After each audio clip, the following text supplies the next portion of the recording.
হলো কাল এটা আমার সাথে? কাকে বলবো এখন আমি এই কথাগুলো?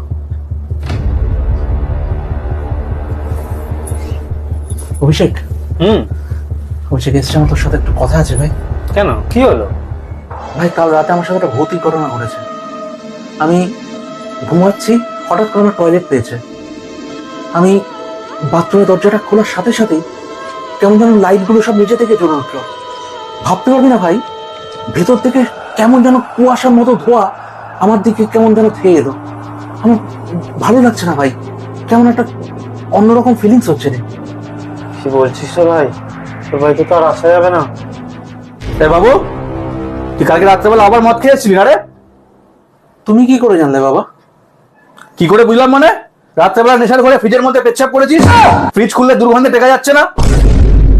ও আচ্ছা, এই জন্য ধোয়াটা ঠান্ডা ঠান্ডা লাগছিল ভাই। মাতালের বাচ্চা। क्या करूं मैं इसका क्या करूं